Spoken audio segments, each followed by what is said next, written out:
This feels official. Just gonna say it. I guess you could say I'm a bit of a footy nuffy. It's been a part of my life for as long as I can remember. Growing up, I am the youngest of 3 with 2 older brothers, and I've forever had football around me, sport around me. My dad played footy, my stepdad played footy, and it's just something that I've grown to love as I've got older. As well as growing up with footy all around me, I distinctly remember speaking to my mum when I was quite young about playing Auskick. The conversation sort of went, "Mum, I want to play footy like my brothers do. Is this something that I can do?" And she, not out of any opposition to me playing sport, just didn't want me to be the only girl playing in a team. So I chose another path. I played hockey for quite a long time. However, footy was always the one that I wanted to go back to. Flash forward to 2019, and I started playing footy for the first time.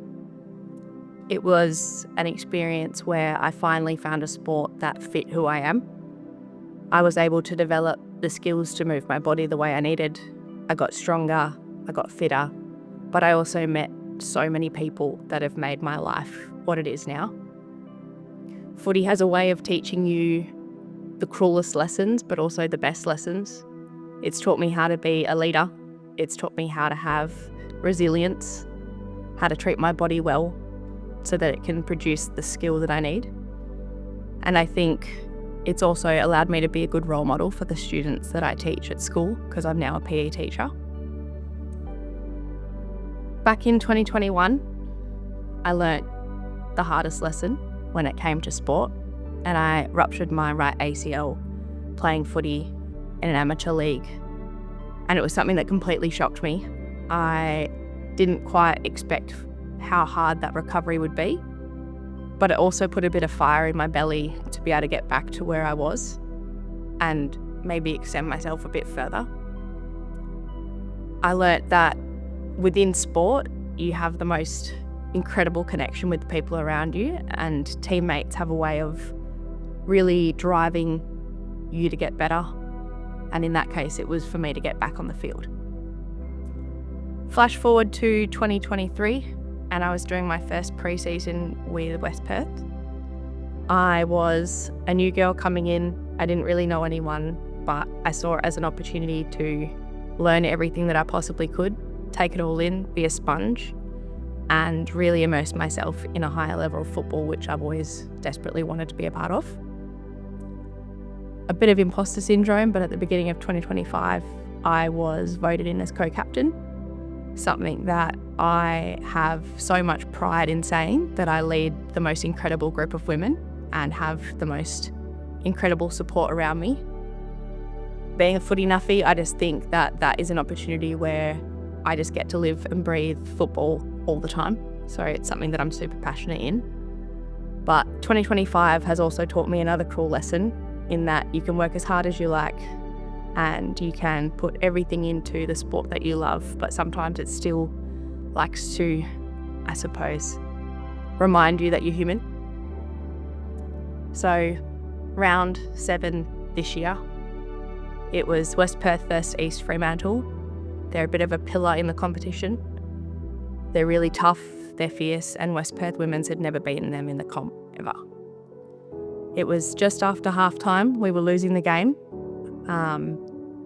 And about 5 minutes into the quarter, I went up to try and spoil a mark with the forward that I was playing on. And as I landed, I felt a really familiar pop. In that moment, I think my entire world stopped. I can't even remember how much time had passed. I was rolling around on the ground, and I think the only words that came out of my mouth were "not again." I looked at my physio when he got to me, and I just sort of said, "It's happened." He knew, I knew. There was nothing quite like that pop feeling. I'm not quite sure how much time passed, but I remember being in the physio room, and in the corner of the room was my stepdad. And They were testing to see if my ACL was still there. Everything was going on. It was really noisy all around, but all I could see was my stepdad just watching in the corner, and he had tears running down his face because he knew the impact that was going to have on me again. We won that game. I remember being on the bench watching as the girls won, and it was euphoric. Everyone was so excited. We were all around each other. The rooms were buzzing, and it was just the best feeling. It was really strange because although I felt like my world had kind of ended in that moment, with knowing what recovery I had ahead of me, I also was just so stoked for my team, and I wanted nothing more than to be there with them. We were singing the song, and I had a teammate, Lexi, next to me. And I don't know if she even realised that she did it, but when we were singing the song, she had her hand around me and gave me a squeeze that was just a little bit extra tight. And I think in that moment, that defined exactly what I could do moving forward and what the support of a team really does for you. Although knowing how hard the recovery is ahead of me, in that moment I knew that I had the support of my team and the wider community of sport around me to get me back on that path. On top of that, the lesson alongside knowing how hard recovery is, I also learnt how to be a leader off the field. Instead of barking orders from the back line, I've now been barking orders from the sideline.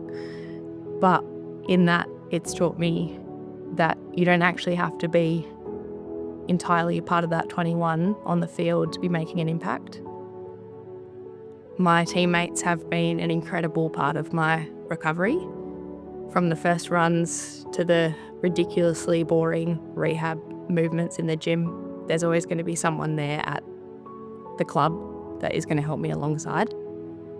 And I think it's also taught me that you're more capable than you probably give yourself credit for, whether that's the imposter syndrome that comes with being captain or the doubt that came from sitting on that bed in the physio room saying not again, as I thought I probably won't play footy ever again. You might call me stupid, but I can't wait to go round again and run back on that field with the 20 other girls that are in the team alongside me that day. So as far as my story goes, I think it's still going. I don't think there is a clear end, but sport has taught me the power of connection, and the cruel lessons that it teaches you also show you the true people that you have alongside you. So although my story is still going, all I know is that I have the right people listening. The end.